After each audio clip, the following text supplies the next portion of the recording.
Hello friends, ഇന്ന് ഞാൻ പറയാൻ പോകുന്നത് ഒരു പഴയകാല പലഹാരമാണ്, 4 മണി പലഹാരം. ഞങ്ങളുടെ ഒരു നൊസ്റ്റാൾജിയാണിത്. അത് ചെയ്തപ്പോഴത്തേക്ക് ഞാൻ വിചാരിച്ച് നമ്മുടെ കുടുംബക്കാരെയും കൂടെ കാണിക്കാമെന്ന് വിചാരിച്ചാണ് ഞാൻ ഇടുന്നത്. ഞാൻ കുക്കിംഗ് വീഡിയോ ആയിട്ട് ചെയ്യുകയാണ്. അപ്പോൾ നമുക്ക് നോക്കാം എന്തൊക്കെ വേണമെന്ന്. മുട്ട, ഉപ്പ്, പഞ്ചസാര, തേങ്ങ, ഇത്രയും വേണം. ആദ്യം നമുക്ക് മുട്ട ഒഴിച്ച് വിസ്ക് വെച്ചൊന്ന് നല്ലവണ്ണം തട്ടിയെടുക്കുക.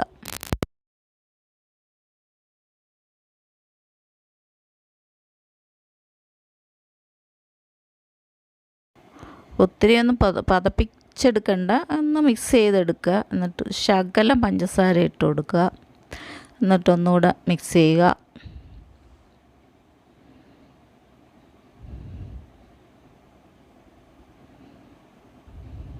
അത് കഴിഞ്ഞിട്ട് മാവ് നമ്മൾ കുറേശ്ശെയായിട്ട് ഒരു 3 പ്രാവശ്യമായിട്ട് മിക്സ് ചെയ്തെടുക്കുക.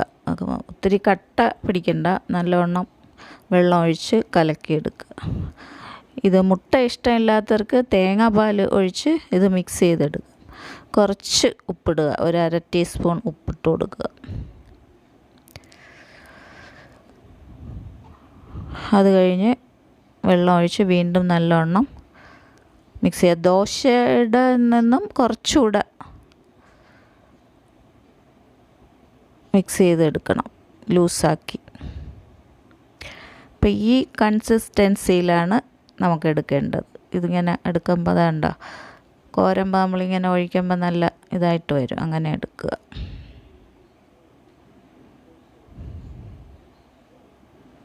അപ്പം നമ്മുടെ മാവ് റെഡിയായി.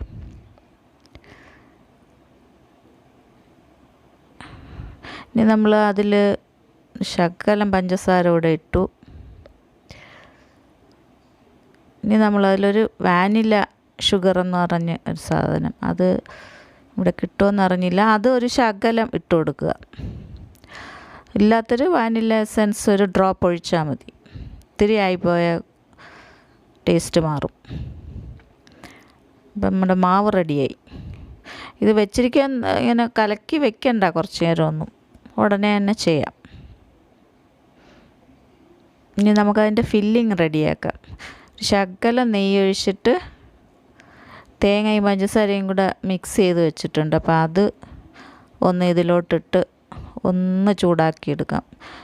ഒത്തിരി അങ്ങ് അലിയിക്കണ്ട, അതൊന്ന് മിക്സായാൽ മതി. തേങ്ങയും പഞ്ചസാരയും ഒന്ന് ചൂടാക്കിയെടുക്കുക.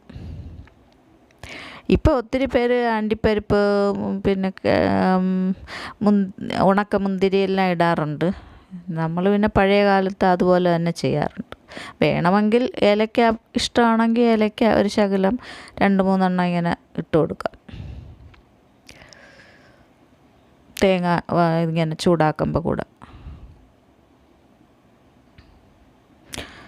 അപ്പോൾ നമുക്കിത് മാറ്റി വയ്ക്കാം. അത് റെഡി ആയിട്ടുണ്ട്.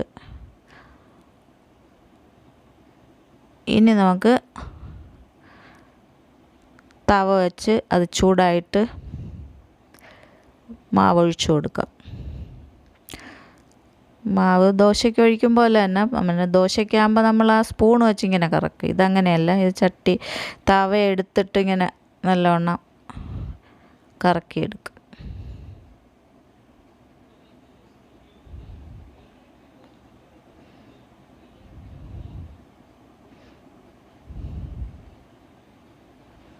ഈ സൈഡ് വെന്ത് കഴിയുമ്പോൾ അടുത്ത സൈഡ് മറിച്ചിടുക.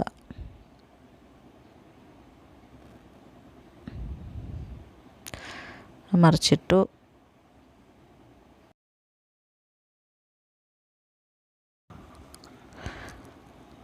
നമ്മൾ അത് വെന്ത് കഴിഞ്ഞു. ഇനി അടുത്തത് ഒഴിക്കാം. അടുത്തത് ഒഴിക്കുന്ന സമയത്ത് ഇതൊന്ന് ചെറിയതായിട്ടൊന്ന് ചൂട് മാറും. ചെറിയ ചൂടോടുകൂടി തന്നെ നമ്മുടെ ഫില്ലർ വെക്കണം അകത്തെങ്കിൽ അത് നലിഞ്ഞ്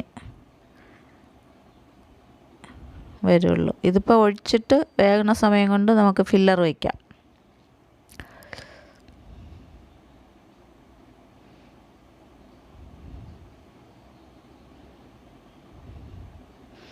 ഇതെടുത്ത് നടുക്ക് മാത്രം വയ്ക്കുക, അറ്റങ്ങളിലോട്ട് ഒരുപാട് പോകണ്ട. രണ്ട് സൈഡും ഇങ്ങനെ മടക്കുക, അല്ലെങ്കിൽ ഇത് ഫില്ലറങ്ങ് പുറത്ത് പോവും. അപ്പോൾ ഇങ്ങനെ എടുത്തിട്ട് ചുരുട്ടിയെടുക്കുക. അതാണ് ചുരുളപ്പം. ചുരുട്ടിയെടുക്കുന്ന അപ്പം ചുരുളപ്പം. ഇത് വേറെ പേരുകളിൽ അറിയപ്പെടുന്നുണ്ട്. ഏലാഞ്ചി, ലവ് ലെറ്റർ, മുട്ടക്കുഴലപ്പം ഇങ്ങനെയൊക്കെ പറയാറുണ്ട്. പക്ഷേ ഞങ്ങളിത് പണ്ട് 50 വർഷം മുമ്പ് ഈ പേരാണ് ഇട്ടിരുന്നത്.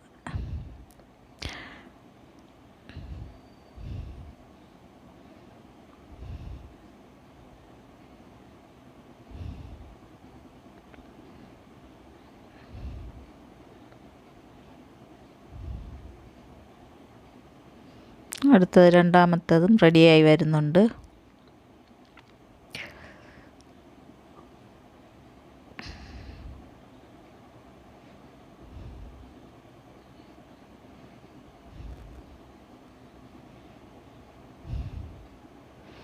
ഇപ്പോൾ റെഡിയായി.